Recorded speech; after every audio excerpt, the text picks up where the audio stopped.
जय हिंद साथियों, exam 8.9 channel में आपका स्वागत है।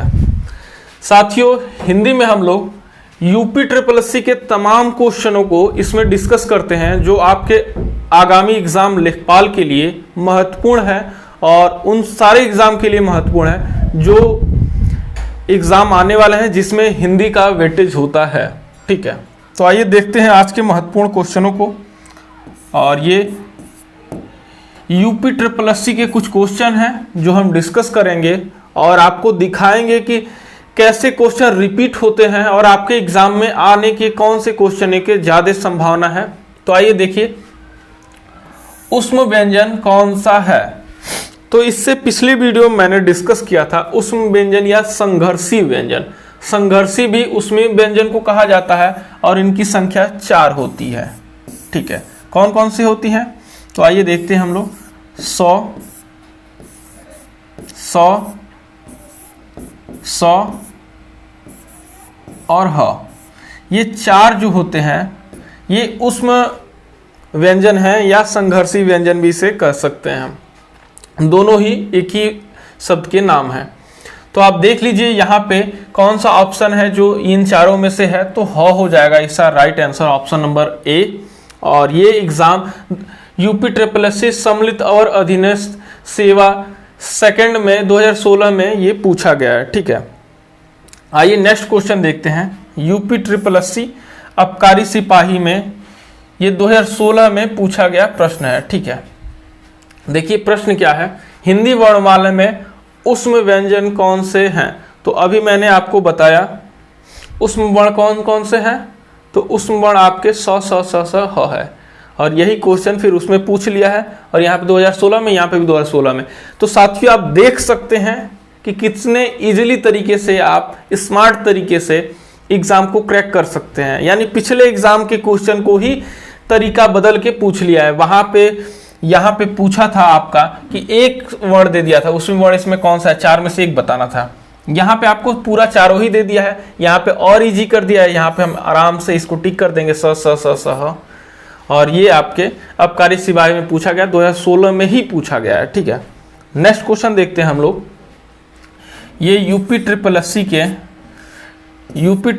के 2016 के एग्जाम में पूछा गया है। और क्या क्वेश्चन है, हिंदी वर्णमाला में छ से ड के बीच में कौन सा अक्षर आता है। तो देखिए ये नए टाइप का प्रश्न है, इसमें कुछ है नहीं, इसमें बस ये चेक कर लिया है कि आप लोगों को क ख आता है कि नहीं।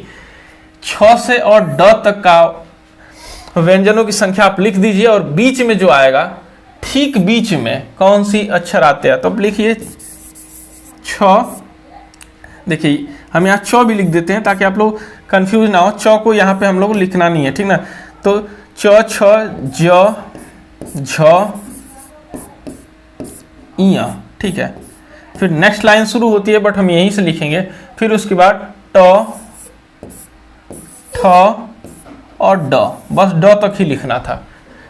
छ से लेके ड के बीच में कौन सा अक्षर आता है। तो देखिए इधर से हम 3 छोड़ दिए और इधर से 3 छोड़ दिए, ठीक बीच में क्या आ गया, झ आ गया। यहाँ पे च लिखना ही नहीं था, ओ सॉरी, यहाँ पे च नहीं लिखना था, वो तो मैंने इसलिए लिख दिया कि आप लोग गलत ना करें। तो देखिए क्या क्वेश्चन पूछा है, हिंदी वर्णमाला में छ से ड के बीच में। ये मैथ टाइप का क्वेश्चन हिंदी में नया एक्सपेरिमेंट कर लिया है और 2016 में ये पूछा गया प्रश्न है, 2016 में। तो आपके एग्जाम में शायद ऐसे क्वेश्चन आ सकते हैं, तो यहाँ गलत नहीं करना है, इसको ईजिली तरीके से 1 नंबर अपने एग्जाम में मार्कशीट में ऐड कर लेना है। ठीक है, और सिलेक्शन के और पास पहुँच जाना है। देखिए नेक्स्ट क्वेश्चन है, यूपी ट्रिपल एससी 2016 के ग्राम पंचायत अधिकारी के एग्जाम में पूछा गया है। ठीक है, देखिए हिंदी वर्णमाला में अंतस्थ व्यंजन कौन से हैं। अभी इससे पहले हम लोग उष्मी व्यंजन को पढ़े थे, उष्मी व्यंजनों की संख्या 4 होती है और कौन कौन से होता है, स, स, स, ह। यहाँ पे हम लोग अंतस्थ वर्ण को पढ़ेंगे। अंतस्थ वर्ण कौन कौन सा होता है, तो आइए देखते हैं। यहाँ पे य, र, ल और व। ये व है, ब नहीं है, व। ठीक है, और व। ठीक है, ये 4 जो होते हैं आपके अंतस्थ वर्ण होते हैं। या अंतस्थ व्यंजन कहे जाते हैं इन्हें, ठीक है। और देख लीजिए इसमें जहां दिख रहा है ऑप्शन नंबर बी में दिख रहा है। और साथियों य और व जो होता है, य और व, ये इन्हें अर्ध स्वर भी कहा जाता है, ठीक ना। य और व को अर्ध स्वर भी कहा जाता है, ये भी आप ध्यान रखेंगे, किसी एग्जाम में आपको देखने को मिल सकता है। तो आप देख सकते हैं कितना इजीली क्वेश्चनों को हम लोग सॉल्व कर रहे हैं।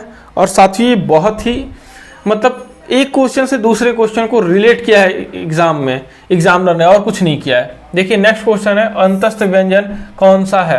तो देखिए वहां पे हम लोगों ने यहाँ पे पूरा दे दिया था, वहां पे बस पूछ लिया था, यानी ये क्वेश्चन रिपीट पूरी तरह से है। और देखिए अंतस्थ व्यंजन कौन से हैं, तो आप देख सकते हैं य र ल व, और व 100 में ऑप्शन नंबर सी में मिल गया, तो इसलिए। और ये ग्राम विकास अधिकारी में पूछा गया 2018 में है, और वो प्रश्न था ग्राम पंचायत अधिकारी में, ठीक ना। नेक्स्ट क्वेश्चन देखते हैं हम लोग, अंतस्थ और उसमें वर्ण कितने होते हैं। तो देखिए अभी दो क्वेश्चनों में अंतस्थ और उसमें वर्ण को हम लोगों ने पढ़ा है, और यहाँ पे दोनों को जोड़ के पूछ लिया है, ठीक है। तो मतलब ऑटोमेटिक वो कह रहा है कि आप अगले क्वेश्चन को बताइए, ठीक है। देखिए अंतस्थ वर्ण कितने होते हैं, 4 होते हैं, ठीक है। अंतस्थ वर्ण कितने होते हैं, 4 होते हैं। और उसमें वर्णों की संख्या कितनी होती है, ये भी 4 होते हैं। कौन कौन से होते हैं, तो अंतस्थ वर्ण आपका होता है य, र, ल और व। साथियों ये बार बार लिखने का एक ही उद्देश्य होता है, ताकि आप लोग ज़्यादा से ज़्यादा बार देखें तो आप लोग को ये याद हो जाए यहीं पे, ठीक है। और उसमें वर्णों की संख्या कौन कौन से होते हैं, तो ये होता है 100, 100, 100 और ह, ठीक है। ये 4 होते हैं। तो 4 और 4 कितना हो गया, 8। तो संख्या कितना हो जाएगा, 8। ऑप्शन नंबर बी राइट हो जाएगा।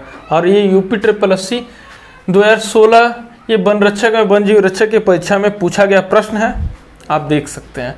नेक्स्ट क्वेश्चन है UPSSC के, इसे पूछा है अंतस्थ व्यंजन कौन सा है। तो देखिए क्या क अंतस्थ व्यंजन है, च है, य है, ट है। तो साथियों य र ल व वहाँ आपको जहाँ दिख रहा है, तो ऑप्शन नंबर डी में दिख रहा है, और दिखेगा ही। नेक्स्ट क्वेश्चन देखते हैं हम लोग, ये ग्राम पंचायत अधिकारी 2016 में पूछा गया प्रश्न है, शब्दकोश में 6 का क्रम किस वर्ण के बाद में आता है। 6 का क्रम, ये जो छतरी वाला 6 होता है, इसका क्रम शब्दकोश में किस अक्षर के बाद आता है। तो आप लोग वर्णमाला पढ़ते हैं, तो उसमें अगर आप देखते होंगे कि 6 तो नीचे आता है, बट 6 को नीचे नहीं पढ़ना है। ऑप्शन में आप लोग यहाँ त्र के बाद 6 मत चले जाइएगा, नहीं तो गलत हो जाएगा, ठीक है। क्यों, इसको हम बताते हैं। 6 एक संयुक्त व्यंजन है, ठीक है। और संयुक्त व्यंजन कैसे बनता है, किसके मदद से ये बना है, तो ये क हलंत क और प्लस 100 के योग से, अगर 100 को भी हलंत कर देंगे तो यहाँ पे अ हो जाएगा, ठीक है। बट आपको ऑप्शन में इतना ही देखने को मिलता है, बट आप पूरा नॉलेज रखिए, जितना भी आपसे पूछे उतना आप लोग कर लें, ठीक है। इसे भी आप लोग मिटा सकते हैं, ठीक है। इसके मदद से बनता है आपका 6 बनता है, तो इसका क्रम भी क के बाद आएगा, ठीक ना। तो ऑप्शन नंबर ए राइट हो जाएगा, क्योंकि क इसमें ऐड है, तो क के बाद ही 6 आ जाएगा। जहां भी संयुक्त अक्षर से बना हुआ व्यंजन रहेगा और पूछेगा कि इसका क्रम किसके बाद आता है, तो जिस अक्षर से बना रहेगा उसके जस्ट बाद में उसका स्थान आएगा। और ये जो शब्दकोश होता है वो जैसे वर्णमाला लिखा जाता है वैसे नहीं लिखा जाता है, उसमें ये क लिखा, ये 6 छतरी 6 लिखा जाएगा क के बाद में, ठीक है। आइए नेक्स्ट क्वेश्चन देखते हैं हम लोग, हिंदी शब्दकोश में क के बाद कौन सा व्यंजन आता है। तो देखिए साथियों, ये एग्जामिनर यहाँ पे देखिए दिया है शब्दकोश में 6 का क्रम किसके बाद आता है। यहाँ पे पूछ लिया है कि क के बाद क्या आता है, वहां पूछा था 6 किसके पहले आता है, यहाँ क के बाद कौन आता है, तो वही आएगा 6 आ जाएगा, ठीक है। जो कि यहाँ पे ख भी दिया हुआ है। काफी लोग कंफ्यूज होंगे इस क्वेश्चन में कि क के बाद क्या आता है, तो क के बाद ख आता है, बट नहीं साथियों, यहाँ पे तो पूरा खेला हो गया, ठीक है। यहाँ क के बाद ख नहीं आएगा, क के बाद छ आएगा। क्यों छ आएगा? क्योंकि जो छतरी वाला छ होता है ये एक संयुक्त व्यंजन है, और संयुक्त व्यंजन ये क और प्लस सौ के मदद से बनता है, यानी इसमें कहीं ना कहीं क शामिल है। तो क के बाद क्या आएगा? छ आएगा। ठीक है, ऑप्शन नंबर डी राइट हो जाएगा। और ये यूपीएससी राज्य कृषि उत्पादन मंडी परिषद परीक्षा 2018 में पूछा गया प्रश्न है। आइए नेक्स्ट क्वेश्चन देखते हैं। निम्नलिखित व्यंजनों में से कौन सा संयुक्त व्यंजन नहीं है? संयुक्त व्यंजन नहीं है तो छ आपका क्या है? अभी दो क्वेश्चनों में लगातार मैंने छ को बताया कि छ आपका एक संयुक्त व्यंजन है। ठीक है, त्र क्या है आपका? त्र भी आपका एक संयुक्त व्यंजन है, और स्र जो है ये भी आपका संयुक्त व्यंजन है। तो संयुक्त व्यंजनों की संख्या साथियों कितनी होती है? 4 होती है, 4। यहाँ पे दिख तो रहा है आपको 3 ही। एक चौथा कौन सा होता है? तो चौथा आपका ज्ञ होता है, ये ज्ञानी वाला ज्ञ। ठीक है, तो ये 4 जो है साथियों, ये चारों ही आपके संयुक्त व्यंजन है।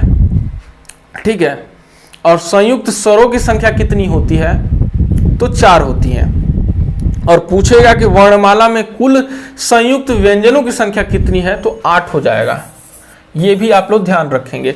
4 तो आपका स्वर होता है, संयुक्त स्वर, और 4 संयुक्त व्यंजन होता है। टोटल 8 होते हैं। ठीक है, मगर जैसे पूछेगा वैसे आपको आंसर देना है। अगर संयुक्त स्वर पूछेगा तो संख्या 4 होती है, संयुक्त व्यंजन पूछेगा तो संख्या 4 होती है, और पूछेगा कुल वर्णों में संयुक्त अक्षरों की संख्या कितनी है? तो 8 होती है। ठीक है, तो ये आप ध्यान रखेंगे। मैंने ऐसे दिखाया, मतलब आप 4 4 8 ही काउंट करिएगा, ये नहीं कि सर 9 दिखा दिए बोल रहे 8 रहे हैं। ठीक है, पूछ रहा है संयुक्त व्यंजन नहीं है, तो संयुक्त व्यंजन नहीं है कौन सा? 100 हो जाएगा। ठीक है, ऑप्शन नंबर बी राइट हो जाएगा। तो ये थे साथियों, और ये यूपीएससी आबकारी सिपाही परीक्षा 2016 में पूछा गया प्रश्न है। तो साथियों ये थे आपके आज के महत्वपूर्ण प्रश्न। और सेशन कैसा लग रहा है आप लोगों को कमेंट बॉक्स में कमेंट करके बताइएगा, और वीडियो को लाइक कर दीजिएगा, चैनल को सब्सक्राइब कर दीजिएगा। ये सब साथियों कहने की बात नहीं है, और मिलते हैं नेक्स्ट क्लास में। जय हिंद, जय भारत।